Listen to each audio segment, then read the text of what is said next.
Nagdulot ng lahar mula sa Bulkang Mayon ang paghagupit ng Super Typhoon Uwan sa probinsya ng Albay. Kamustahin natin ang mga residente ng lalawigan para bigyan ng mukha ang balita. Live mula sa Albay, si Mobile Journal Arles de los Santos. Arles. Pops J, hindi bababa sa 3 beses kada taon kung makaranas ng lahar flow ang barangay Masarawag sa Ginubatan, Albay dahil madalas daw itong daanan ng mga bagyo at ng habagat. Kaya naman sa paghagupit ni Super Typhoon Uwan, umabot na ng 1 metro ang halo ng buhangin, putik at mga bato ang iniwan ng bagyo sa lugar. Mapaminsalang hangin at malakas na buhos ng ulan, ayan ang naranasan sa probinsya ng Albay na isa sa mga hinambalos ng super bagyo Uwan. Nabuwal ang ilang mga puno at poste. At pagdaan ng bagyo, lumiwanag na ang panahon pero bakas pa rin ang pinsala ng bagyo sa ilang bayan. Tumambad ang epekto nito gaya sa Masarawag, Ginubatan, Albay na nakaranas ng malakas na lahar flow. Hindi na halos madaanan ang kalsadang ito. Maging ang mga daluyan ng tubig, kaya naman 2 backhoe na ang naglilinis ng mga bakas ng lahar sa barangay. Samantala, tila nahati naman sa gitna ang bahay na ito nang bumigay ang bakod bunsod ng malakas na ragasan ng lahar. Wala namang naiulat na nasaktan sa insidente. Nauna na kasing lumikas ang mga residente nito bago tumama ang super bagyong Uwan. Kanya-kanyang diskarte na rin ang mga residente. Gaya ni Charlie na halos 80 taon nang naninirahan sa lugar. Kinokolekta niya ang mga batong mula sa Bulkang Mayon at ginagawang riprap para sakaling umulan muli ay may panangga ang kanyang bahay na daanan mismo ng lahara. Sa gitna naman ng ating coverage sa Super Typhoon Uwan, nag-viral ang ating kapatid na si News 5 cameraman Mark Ortiz dahil sa tapang nitong magatid ng balita sa ating mga kapatid. 16 years ko siguro, masabi ko na ito yung isa pang pinaka-demanding na trabaho. Kasi gaya sa amin, lalo ako, QRT, isa sa mga disaster team. Minsan, yung mga kasama mo, pagod na rin. Tapos, kumbaga, wala nandun ka nag-cover ka Tapos parang dahil ganito yung trabaho mo, may responsibility ka sa tao na sabihin kung ano yung nangyari.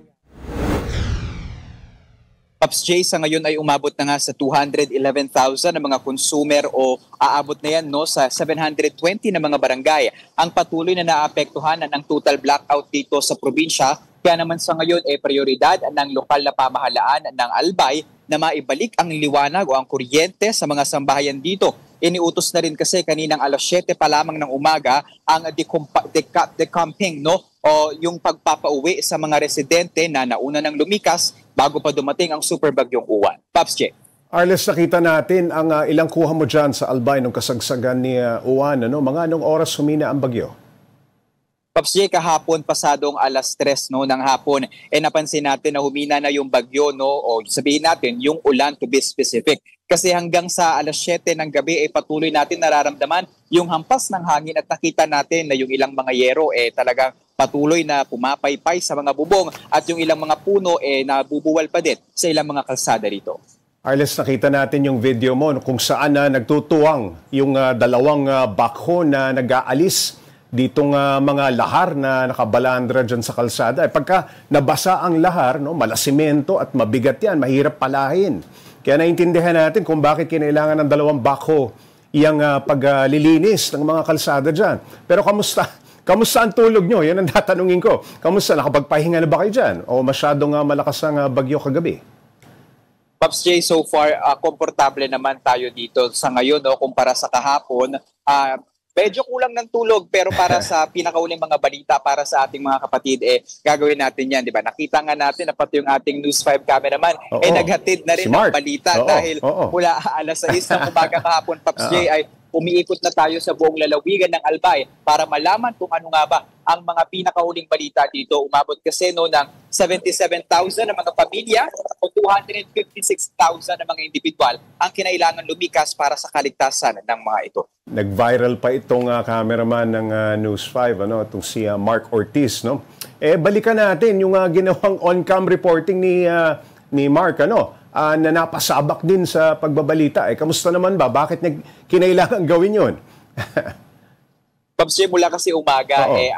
ako ang nagko-cover kasi dito sa Albay, Pops J, no? Oo. At sa sobrang dami ng programa siguro, inisip na din, hindi ko yung mic, no? Na napakahaba na rin ng araw ko bilang mamamayag at paikot-ikot tayo dito. Oo. Pagdating ng gabi, akala ko nagbibiruan lamang, na-e-ere siya. Kasama nga itong si Boc Ed, no? Oo. Maya-maya, nakita ko na lamang sa akin social media accounts na viral na itong si Kuya Mac. Pero, Pops J, napaka maalaga nito ni Kuya Mac na cameraman at crew. Siya kasi ay tubong Albay, kaya hindi tayo nahirapan na magpaikot-ikot dito sa Albay. Siya yung may alam kung saan yung mga magagandang pwesto, saan yung tinatamaan ng bagyo. Kaya talagang parang hindi tayo nahirapan, bagaman may bagyo no, na napakapaminsala, at nagtuloy-tuloy naman ang ating coverage dito. Ayun, Arles, swabing-swabe naman yung pag-on-cam report nitong si Mac.